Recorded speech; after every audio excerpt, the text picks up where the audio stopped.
amar ma'ruf nahi mungkar ini kan terkait dengan kepentingan orang banyak. Sehingga kalau itu kita sentuh, kalau ke istilah orang Melayu, kalau periuk belanga orang tersentuh dia mengamuk. Iyalah. Nah, jadi saya simpati dari awal. Sebelum saya ketemu beliau, sebelum hiruk pikuk Pilkada Jakarta 2017. Jadi soal keberanian maksud Ustaz. Keberaniannya itu bagi saya sesuatu yang menantang, saya senang. Apa fenomena dengan dia balik sekarang ini setelah sekian lama mengungsi lah ke Saudi Arabia? Kalau sekarang itu kan kita lihat Pak Karni, beberapa FB sahabat-sahabat kita itu kan dihilangkan berita terkait semua yang menulis HRS, Imam Besar, Habib Rizik Syihab itu kan langsung hilang. Kemudian yang posting-posting Instagram juga hilang. Saya masih ingat itu ketika kami umroh Januari 2018 di Makkah. Ketika itu saya ada waktu itu Ustadz Dery Sulaiman. Ustadz Dery Sulaiman mau tes streaming. Sudah dikasih tahu sama yang lain, tes aja, nanti 5 menit pasti down. Dia tes betul. Aku tes dia bilang. Begitu 5 menit langsung down. Jadi apa sebenarnya kesalahan makhluk hamba Allah yang satu ini? Berapa triliun negeri ini sudah dirugikannya? Apa BUMN yang pernah dia jual?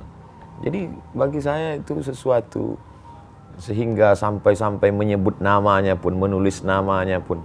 Tapi yang namanya manusia ini kan semakin ditekan, semakin diintimidasi, semakin justru pergolakan semakin. Untuk umat Islam sendiri, bagaimana Ustadz melihat Habib Rizik?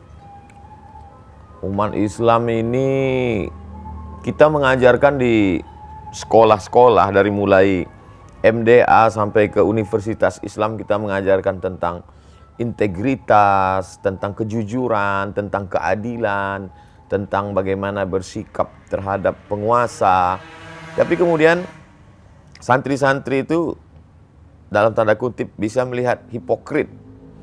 Tidak sesuai dengan yang dibaca di kitab kuning, tidak sesuai dengan yang dia dengar dalam ceramah, dalam kenyataan.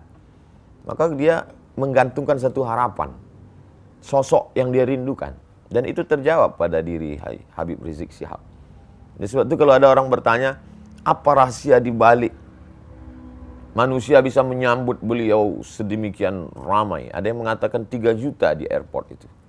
Apa di balik itu semua? Kalau bagi saya simpel saja. Orang sedang mencari sosok. Kemana dia menggantung harapan? Ketika dia lihat sosok itu, hatinya sudah terpaut. Kalau sudah cinta, apapun dia lakukan. Dengan mata kepala saya sendiri, Pak Karni, saya melihat ibu-ibu menggendong anak berhenti di tengah jalan karena lelah berjalan kaki tadi. Karena untuk menuju lokasi markas dakwah pesantren Habib Rizik di Megamendung itu, jalannya berkelok, mendaki, jalan tanah, melewati dan mobil tidak masuk. Mereka jalan kaki. Apa yang mereka cari? Tidak ada pembagian sembako. Tidak ada makanan, tidak apa. Maka mungkin mereka pun tidak melihat Habib Rizik. Tapi mereka merasakan kepuasan batin. Simbol gitu. Simbol. Ikon. Sebagaimana cintanya anak muda kepada penyanyi R&B atau K-pop. Begitu juga lah umat yang haus, rindu. Satu sisi mereka melihat dia sebagai ulama. Satu sisi mereka melihat dia sebagai pejuang keadilan. Satu sisi mereka melihat dia sebagai orang tertindas, teraniaya. Tapi ada satu sisi lagi juga mereka melihat dia sebagai keturunan Rasulullah SAW. Ustadz sendiri saya lihat mulai dilirik oleh politik.